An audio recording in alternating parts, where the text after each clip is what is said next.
ಗಂಗಾವತಿ ನಗರದ ಪತ್ರಿಕಾ ಭವನದಲ್ಲಿ ಗಂಗಾವತಿ ತಾಲೂಕಾ ಸರ್ಕಾರಿ ಪಡಿತರ ವಿತರಕರ ಸಂಘದ ವತಿಯಿಂದ ಇತ್ತೀಚೆಗೆ ಕೆಲವು ಮಾಧ್ಯಮಗಳು ಹಾಗೂ ಸಾಮಾಜಿಕ ಜಾಲತಾಣಗಳಲ್ಲಿ ಆಹಾರ ಇಲಾಖೆಯ ಅಧಿಕಾರಿಗಳು ನ್ಯಾಯಬೆಲೆ ಅಂಗಡಿ ಮಾಲೀಕರ ಮೇಲೆ ಒತ್ತಡ ಹೇರಿ ಸರ್ಕಾರಿ ನ್ಯಾಯಬೆಲೆ ಅಂಗಡಿ ಎನ್ನುವ ಸಿನಿಮಾ ಟಿಕೆಟ್ ವಿತರಿಸುತ್ತಿದ್ದಾರೆ ಎಂದು ಸುದ್ದಿ ಹರಿದಾಡಿತ್ತು. ಈ ಕುರಿತು ಇಂದು ಪತ್ರಿಕಾಗೋಷ್ಠಿಯನ್ನ ನಡೆಸಲಾಯಿತು. ಪತ್ರಿಕಾಗೋಷ್ಠಿಯಲ್ಲಿ ಮಾತನಾಡಿದ ಗಂಗಾವತಿ ತಾಲೂಕಾ ಅಧ್ಯಕ್ಷ ಕೆ ಮಂಜುನಾಥ್, ತಾಲೂಕಿನ ಆಹಾರ ಇಲಾಖೆ ಯಾವುದೇ ಅಧಿಕಾರಿಗಳು ನ್ಯಾಯಬೆಲೆ ಅಂಗಡಿಯ ಮಾಲೀಕರಿಗೆ ಸಿನಿಮಾ ಟಿಕೆಟ್ಗಳನ್ನು ನೀಡುವಂತೆ ಒತ್ತಡ ನೀಡಿರುವುದಿಲ್ಲ ಎಂದು ಹೇಳಿದ್ದಾರೆ. ನಮ್ಮ ಕಡೆ ಬಂತು ಇದು ಟಿಕೆಟ್ ಮಾರಾಟ ಮಾಡ್ತಿದ್ದಾರೆ ಅಂಗಡಿಯಲ್ಲಿ ಅಂತ ನಿನ್ನೆ ಒಬ್ಬರು ಯಾರೋ ಪ್ರಶ್ನೆ ಅವರೆಲ್ಲ ಕೇಳಿದ್ರು ಸ್ನೇಹಿತರು. ಅದು ಈಗ ನಾವು ಅದನ್ನು ಅಂಗಡಿಯಲ್ಲೇ ನೀವು ಟಿಕೆಟ್ ತಂದು ಮಾರ್ತಾ ಇದ್ರಿ ಹಂಗ ಅಂತ ನಾವು ಅದನ್ನು ಟಿಕೆಟ್ಗಳು ಒಯ್ದಿಲ್ಲ. ಒಂದು ನಮ್ಮ ಉದ್ದೇಶ ಏನಂದರೆ ನಾವೇನು ಹೇಳ್ತಾ ಇದ್ದೀವಿ ನಮ್ಮ ಸಂಘದ ಸದಸ್ಯರಿಗೆ, ನೀವು ಮತ್ತು ನಿಮ್ಮ ಫ್ಯಾಮಿಲಿ ನಿಮ್ಮ ಕುಟುಂಬದವರು ಮಿನಿಮಮ್ ಒಂದು 15-20 25 ಟಿಕೆಟ್ಗಳನ್ನು ನೀವು ತಗೊಂಡು ನಿಮ್ಮ ಕುಟುಂಬದವರು ನೋಡ್ರಿ ಅದನ್ನು ಸಿನಿಮಾನ ಅಂತ ನಾವು ಹೇಳ್ತಾ ಇದ್ದೀವಿ. ಕೆಲವೊಬ್ರು ಏನು ಮಾಡಿದ್ದಾರೆ, ಆ ಕಾರ್ಡ್ದಾರರು ಅವರವರ ಒಂದು ಫ್ರೆಂಡ್ಶಿಪ್ ಒಂದು ಸ್ನೇಹದಿಂದ ಅವ್ರು ಉಚಿತವಾಗಿ ಕೊಟ್ಟಾರ, ಅವ್ರಿಗೆ ಫ್ರೀ ಕೊಟ್ಟಾರ.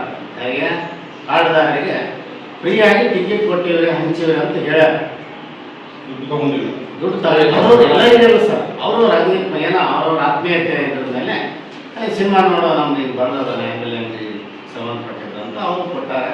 ಆ ದುಡ್ಡು ತಗೊಂಡು ಯಾರಿಗೆ ಎಲ್ಲಿ ನಮಗೆ ತಿಳಿದ ಮಟ್ಟಿಗೆ ಗಂಗಾವತಿ ತಾಲೂಕಿನಲ್ಲಿ ನಮ್ಮ ಸಂಘದ ಸದಸ್ಯರು ಯಾರೂ ಮಾರಾಟ ಮಾಡಿಲ್ಲ.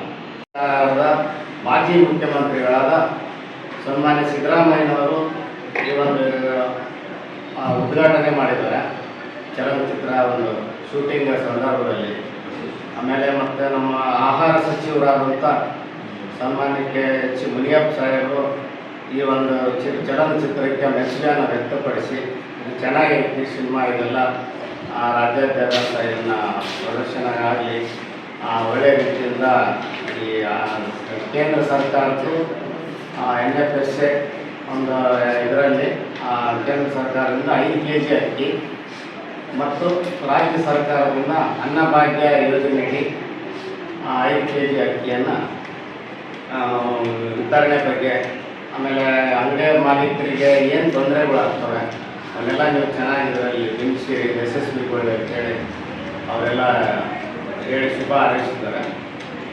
ಈ ಸಂದರ್ಭದಲ್ಲಿ ಗೌರವ ಅಧ್ಯಕ್ಷರಾದ TM ಚನ್ನಬಸವ ಶಾಸ್ತ್ರಿ, ಉಪಾಧ್ಯಕ್ಷರಾದ MP ಪಂಪನಗೌಡ, ಕಾರ್ಯದರ್ಶಿ MD ಫಯಾಜ್, ಸಹ ಕಾರ್ಯದರ್ಶಿ H ವೀರಭದ್ರಪ್ಪ, ಖಜಾಂಚಿ B ರಾಜಶೇಖರ್ ಮತ್ತಿತರರು ಉಪಸ್ಥಿತರಿದ್ದರು.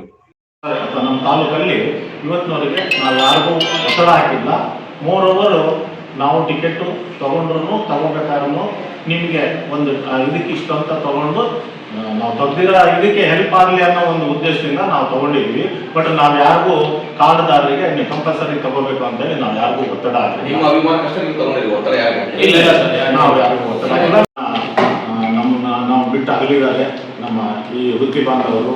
ಈ ಎಲ್ಲದ್ರ ಬಗ್ಗೆ ಈ ನ್ಯಾಯಬೆಲೆ ಸರ್ಕಾರಿ ನ್ಯಾಯಬೆಲೆ ಅಂಗಡಿಗೆ ನಾಡಿದ್ದು ರಿಲೀಸ್ ಆಗ್ತಾರ ಪಿಕ್ಚರಲ್ಲಿ ನಮ್ಮ ಕುಂದುಕೊರತೆಗಳ ಬಗ್ಗೆ ಅದರಲ್ಲಿ ಭಾಳಷ್ಟು ತೆಗೆದಿದ್ದಾರೆ. ತಮಗೆ ಮಾಹಿತಿ ಇಲ್ಲ ಅಂತೇಳಿ ಹೇಳ್ತಾ ಇದ್ದೀನಿ. ಸುಮಾರು ಜನ COVID-19ನಲ್ಲಿ ನಮ್ಮ ಬುದ್ಧಿಭಾಗದವರು ತೀರ್ಕೊಂಡಿದ್ದಾರೆ. ಇದಕ್ಕೆಲ್ಲಕ್ಕೆ ಈ ನಮ್ಮ ಚಿತ್ರನೇ ಎಲ್ಲರಿಗೂ ಒಂದು ಆನ್ಸರ್ ಆಗಲಿ ಅನ್ನೋದಕ್ಕೋಸ್ಕರ ಅದನ್ನು ತೆಗೆದಿದ್ವಿ. ಇದ್ರ ಬಗ್ಗೆ ತಾವೆಲ್ಲರೂ ಸಹಕಾರ, ಆ ಪಿಕ್ಚರ್ ಬಗ್ಗೆ ಸಹಕಾರವಾಗಿ ತಾವು ಸ್ಪಂದಿಸಬೇಕು ಅಂತೇಳಿ ಕೇಳ್ತಾರೆ.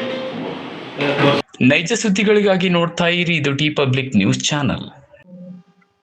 ಹಾಯ್ ಎಲ್ರಿಗೂ ನಮಸ್ಕಾರ. ಇದು ಜನಪರ ಸುದ್ದಿ ಮಾಡುವ channel T public news channel. ನಮ್ಮ ಚಾನಲ್ನ ನಿರಂತರವಾಗಿ ನೋಡ್ತಾ ಇರಿ, ಸಬ್ಸ್ಕ್ರೈಬ್ ಮಾಡಿ, ಶೇರ್ ಮಾಡಿ, ಹಾಗೆ ಪಕ್ಕದಲ್ಲಿರುವ ಬೆಲ್ ಬಟನ್ ಕ್ಲಿಕ್ ಮಾಡಿ. ನಿಮ್ಮದೇನಾದ್ರೂ ಸಮಸ್ಯೆಗಳಿದ್ರೆ ಕೂಡಲೇ ನಮ್ಮ ರಿಪೋರ್ಟರ್ನ ಸಂಪರ್ಕಿಸಿ ನಿಮ್ಮ ಸುದ್ದಿನ ಹಂಚಿಕೊಳ್ಳಿ. ನಮಸ್ಕಾರ.